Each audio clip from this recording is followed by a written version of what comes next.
Magandang araw po mga kababayan. Welcome po sa Pinilangan Lakbay. Ayan. Napaganda po na panahon. Minus 12 or 13. Ganun po. Peaceful. Hindi po siya masyadong masakit sa balat. Basta may moisturizer po yung balat. Nagpapasalamat po ako sa Panginoon. Bago po tayo mag-umpisa, nabay safe po ang lahat. Nasabi ko na po ba.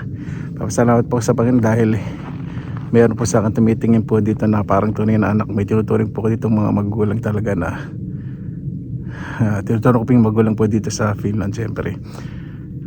Yung pagmamalasakit ko po sa kanila syempre, parang yung totoong magulang ko po sa Pilipinas dahil napakabubuti po nila. Ngayon papasama po ako sa Finnish father ko po, mamili. Napaka swerte ko po kasi sa abroad, malayo po sa pamilya. Pag may nakilala po kayong mga kaibigan o mga matanda na tumuturing sa inyo na kapatid o mga magulang, mahalin po ninyo. Kasi hindi nyo alam ang kapalaran po ninyo mangyayari sa inyo. Yung concern, yung pagiging mapagkumbaba, pakikisama na may pagmamahal po at hindi po pang-abuso. Yan po yung tutulong po sa atin, lalo na po yung mga nasa ibang bansa. Lahat diba titisin natin na kahit minsan lahat ng masasakit na salita, lalo na nangangamuhan tayo, talagang titisin po natin. Samahan po ninyo ako. Nagpati nga po pala ako sa Finnish father ko po sa grocery. Ayaw po niyang haharap sa camera kaya nire-respeto po yung privacy po niya. Napakasarap po talaga, may tumuturing po sa inyo na para kayong tunay na anak. Iba po talagang nagagawa po ng pakikisama. Huwag po tayong maging abuso kahit po saan, lalo na po sa mga kaibigan po natin na tinuturing po tayong tunay na kapatid o mga nakakatanda sa atin na tinuturing po tayo ng parang tunay na mga anak, di ba? Ganun po dapat.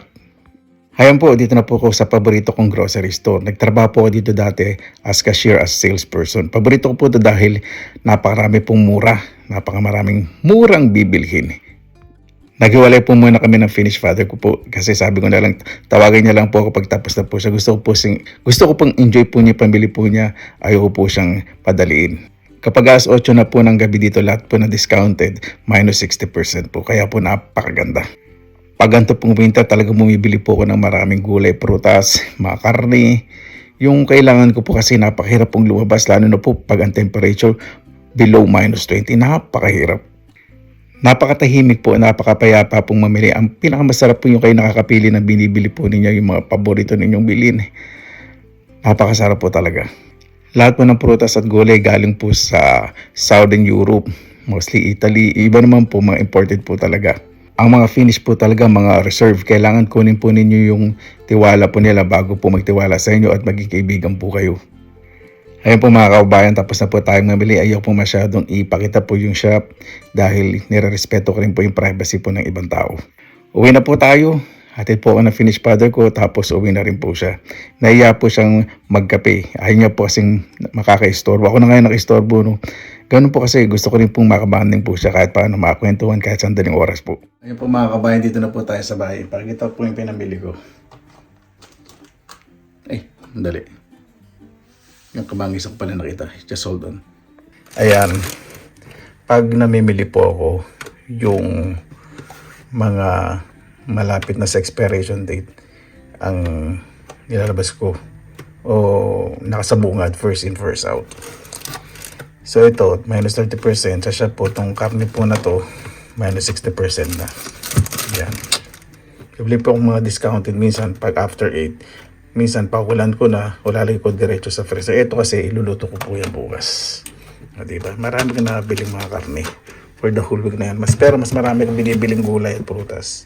Kaya pag hindi tayo nagmumukbang, ayan po, nag-snack po ako ng prutas sa mga crunchy vegetables. So, diba?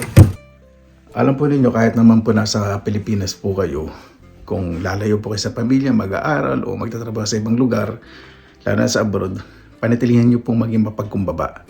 Makisama po ng maayos. Wag po kayo makipagsagutan. Pilitin ninyo. Kasi alam po ninyo, kapag marunong po kayong makisama, ito po kahit saan po, kahit sa eskwelahan o trabaho, kahit na saan, kung hindi kayo makarunong makipag-away, may magtatanggol po sa inyo. Totoo po yan. Totoo po yan. May magtatanggol sa inyo. Huwag naman kayong maging martir na sobrang napi na kayo, wala kayong sinasabihan. Hindi naman sa nagdadamay kayo. Ibig sabihin kailangan yung may po protection din sa inyo.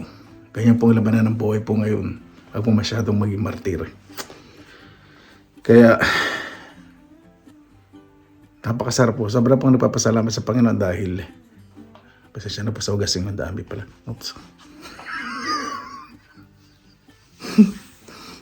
Sobrang pong nagpapasalamat sa Panginoon dahil yung buhay po na ganito na pinangarap ko lang po. Makapunta po sa ibang bansa. Siyempre, parang cliche, parang paulit-ulit na lang na kaya gusto mong ibang bansa, di ba, para maawan ng pamilya saka buhayan, yung mga ganung mga pangarap. Totoo naman po yun. Hindi naman talaga totally mawan, basta kahit paano paranasan yung other side ng buhay, yung konting kaginhawaan yun. Nag-ayos po ka ng bahay ngayon kasi wala akong magawa sa pamumuhay ko. Hindi. Day up. Ayan po. Nagpunta po dito mga kaibigan ko kanina kaya marami pong hugasin. Kaya hindi po ako nakapagmukbang ngayon. Kaya pagkatapos po nung mga kaibigan pumunta dito at ginabi na, nga pa nagpasama ako sa nilala ko pong finished father. At mahaba pong kasaysayan. Paano mo naging finished father yung kuya? Dahil sa pakikisama. Baka na siya masyadong chismosa at masyadong mag-comment. Curious lang ako. Chismosa pa rin yun. Mga kaibigan, paano comment? Baka hindi ko pinakikita sa video. Kanya po talaga inulit ko po. Reserve po sila. Kailangan to kunin yung tiwala sa ayaw po nila sa camera. Hindi sila mahilig po sa mga ganito mga vlog. Ayaw po nila. Ayan. Nung maliit po ako, meron po kung kapitbahay kababata. Kahit makalaro ko po, manigagwento ko po kami. Kasi dati po puro puno ng mangga po sa amin. Bukid. Yun, wala na po yung bukid. Wala na yung mga punong mangga. Sa puno, wala na po lahat. Puro bahay na po. Taas naman namin maglaro, magkikwentuhan po sa ilalim ng mga manggahan. Yung mga pangarap.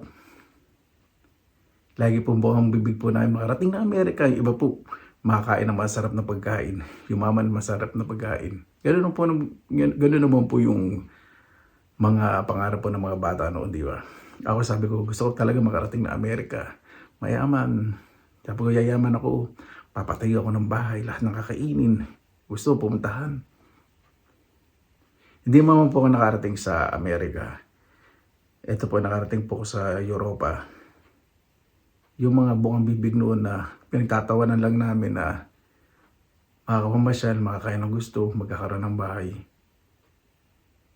Binigay po ng Panginoon at sobra-sobra pa po. Kaya pag-uwi po ko Pilipinas,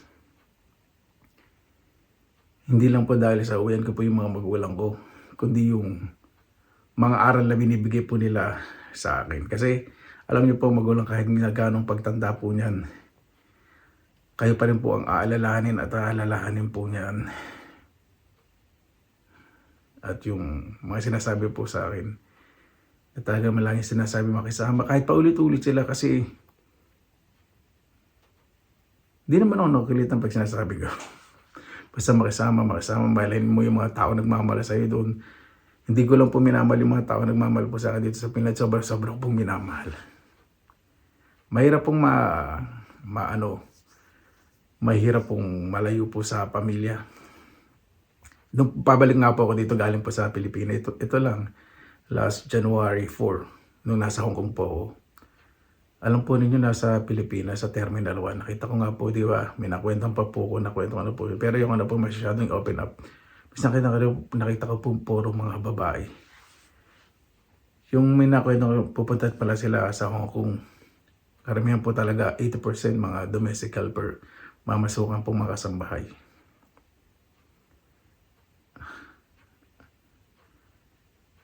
Sumaglit po ako sa palikuran. Naluha po ako. Kasi makikita po ninyo yung sa iba sa kanila lungkot. Mga bago yung mga kwento, marinig po ninyo. Hanggang sa aeroplano, marinig po yung paano pag-serve sa mga amo nila, pag-serve ng mga steak, pag-serve ng kanin, ng sabaw.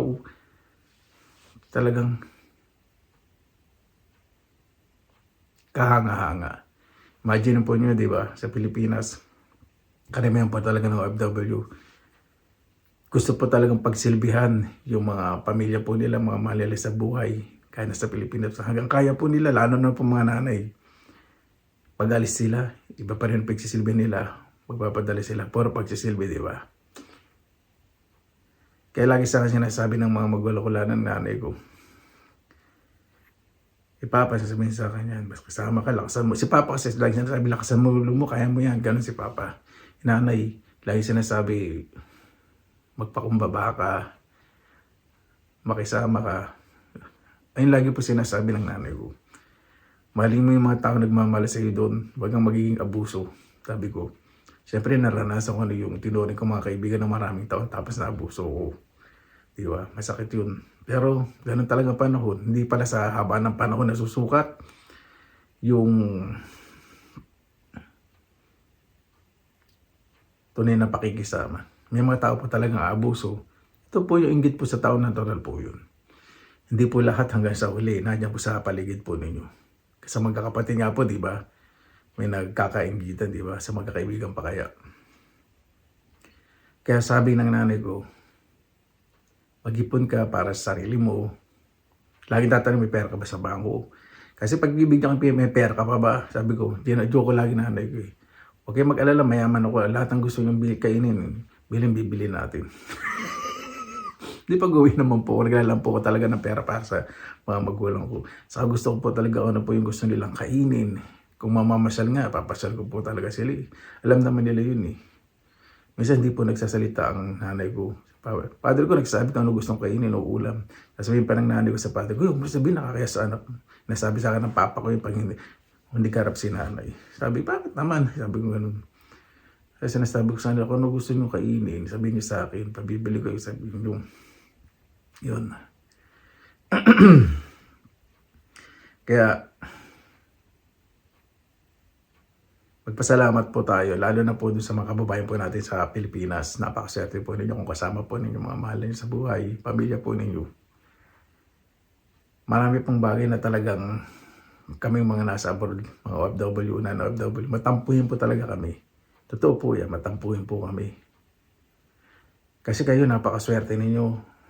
Kahit anong oras pwede nyo silipin ng mga magulang ninyo, kapatid ninyo, anak ninyo, pamangkin nyo, lalo niya, matsuhin nyo, makaibigan nyo, lugar na gusto nyo pasyalan, kainan, kahit anong oras.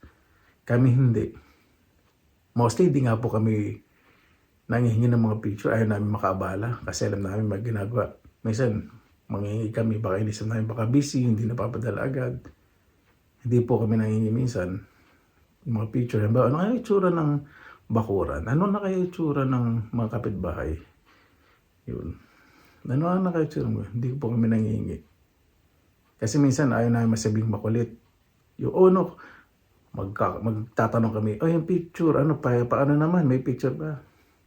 Tapos hindi pa naman assistant. Wala, hindi na lang po kami mangungulit. Kaya mahirap pong explain sa mga kababayan po natin sa Pilipinas na yung pagtitiis, yung salita pong pagtitiis. Kailangan po may pasensya po kami, may pagtitiis. Titiisin po namin yung mga pabor na hinihin. Yung kahit hindi mo na itanong, di ba? Yung kahit minlangsan lang may magkusa. O ito na pala itsura, ate, kuya, ito na pala itsura ng bakuran mo. O ito na itsura din nanay, papa, ito kami ngayon. O ito na sila nanay, naghaling kami sa ano. Kahit yung mga picture lang, di ba? Kahit simpleng ganun. Ayun po ang mahirap i-explain po sa mga kababayan po natin sa Pilipinas. Kasi yung mga kababayan po natin, lalo ng mga OFW, marami pong tinitiis po dito yan sa abroad. Ayaw na nilang sabihin. Kahit hirap na po sila. Hindi lang hirap, sobrang hirap na po. Lalo na po yung nangangamuhan na di numero po mga oras. Mahirap pong paliwanag. Hindi po ako naniniwala na pag-uwi ko sa Pilipinas, ikaw kung hindi ka pa nakapag-abroad, hindi ko pa niniwala na sinasabi ko, alam ko pa karamdam kahit daw nag-abroad. Hindi po. Doon po hindi ako maniniwala. Hindi ko pa paniniwalaan yun. Hanggat hindi nyo nararanasan na mag-abroad, hindi nyo po alam ang pakaramdam. Pag nag-abroad po kayo, diyan nyo mas mararamdaman kung gaano kahalaga yung presensya ng mga magulang ninyo, mga kapatid ninyo, pamangkin ninyo. yung oras na kasama sila. Diyan yung mararamdaman mo sila yung mga totoong tao. Sa likod nyo na pinagtatanggal kayo. Diyan yung malalaman kung sino yung mga kaibigan nyo na sinisiraan kayong patalikod, nakala nyo company nyo. Diyan yung malalaman kung sino sa mga kapatid talaga ninyo ang susuporta sa inyo. Pero ang hindi makakatiis po sa inyo, mga magulang ninyo. Yan po ang totoong kakampi po ninyo. Kaya, kapag tayong mga nasa abroad, gawin na lang natin kung ano yung makapagpasaya sa atin. Minsan, kung hingi tayo ng pabor, huwag na tayo minsan mangkulit. Siyempre sa iba, hindi naman makatiis. Hintayin na lang natin. Kung hindi tayong humingi ng pabor, tingnan natin kung sino magkukusa. Papadala sa atin ng mga regalo, ng mga videos. Di ba? Mga ganun. Kaya siyempre, busy rin naman tayo. At syempre, hindi natin masisisi sila kung busy ba talaga sila. Di ba? Kasi minsan maghihintay ka. 1 buwan, 2 buwan, 3 buwan, wala pang mga videos, pictures. Di ba? Kung hindi ka pa magtanong, hindi siya magpapadala. Yung bang tinatawag na initiative o kusa na, ay oo nga pala. Sana alam nila yung pakaramdam. Hindi ko naman po sinisisi. May mga bagay po talaga na kailangan po nating habaan po ang pasensya po natin tayong mga nasa abroad at magpaka-busy po tayo.